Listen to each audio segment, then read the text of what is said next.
My name is Professor Alison McConnell and I'm the Professor of Applied Physiology here at Brunel University. Which areas do you enjoy teaching in? I particularly enjoy teaching physiology and especially respiratory physiology to postgraduate students because it allows me to use a lot of the research that I've been engaged in over the last 20 years as part of my teaching material. Have you introduced any teaching innovations in recent years? I think probably the biggest innovation would be that because I've been involved in developing a commercial product and that product has required a certain amount of testing, I've been able to use the product as a vehicle for dissertations and projects for students. So let's talk about the product and innovation in your research. Could you give us a brief overview of the area that you're involved in?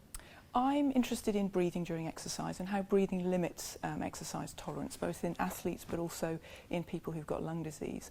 And I started my research with a very simple question, which was, why do older people get more breathless when they exercise than younger people? And to cut a long story short, my hypothesis was based around the condition of their breathing muscles, which become weaker as we get older. So, how much weaker? Roughly 30 to 40% weaker in somebody who's age 60 compared with a young healthy person of age 20. That's a very significant decline. It is, as there is in all muscle function. But breathlessness is something that really is quite debilitating for older people, even if they don't have cardiorespiratory disease.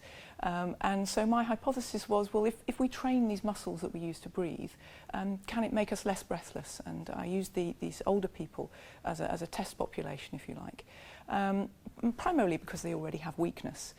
So we tried to see whether or not we could find a product that would allow us to train breathing muscles, and surprisingly found that there wasn't a product already available for that purpose. So I set about devising my own, and the Powerbreathe, which is now a product that's commercially available, was born, as you might say. And this was the very first Powerbreathe. As you can see, it's a very simple mechanical device. It's handmade, and this was the product that we did our very first experiments on older people to see whether or not we could make them less breathless. And how has the product evolved over time? Well, the results of those experiments were very positive, and that spurred me on to test my hypothesis in younger people, to see whether or not we could improve exercise performance in young people. And we found that we could, and that led to us beginning to appreciate that perhaps this might have some commercial potential. And so we managed to get some investment, and what you see here on the bench is the evolution of the Powerbreathe over the last, well, 15 years or so.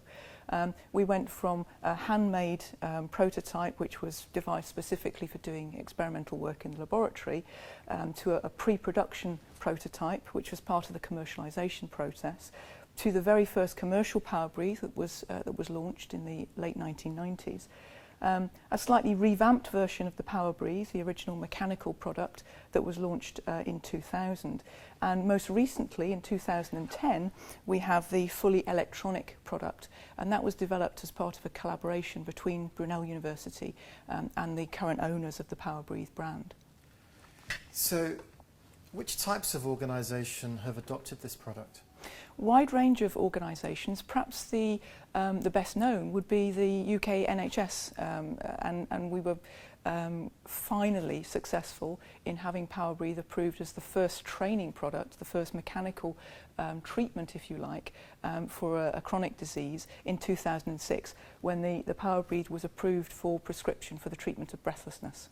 I'm just looking at the megastar Usain Bolt, who happens to be on a poster just above you.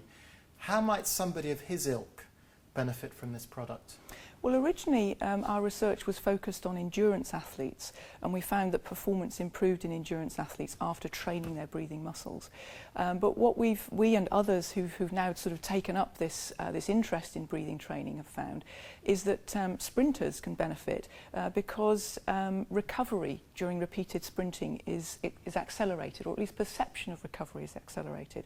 So a sprinter's interval training, for example, can be improved by shortening the rest durations that they need in their training. So yes, hopefully track athletes, even sprinters such as Usain Bolt, could benefit from something like the Powerbreathe. We're all looking forward to hosting the 2012 Olympics, which will take place right here in London. Will any athletes be using these products as part of their preparation? Well, the commercial owners of the Powerbreathe brand are working very hard with people like the English Institute of Sport, Sport England, with specific governing bodies of sport who are dealing with competitors at the elite level to try to encourage them to consider using inspiratory muscle training with the Powerbreathe as part of the athlete's preparation.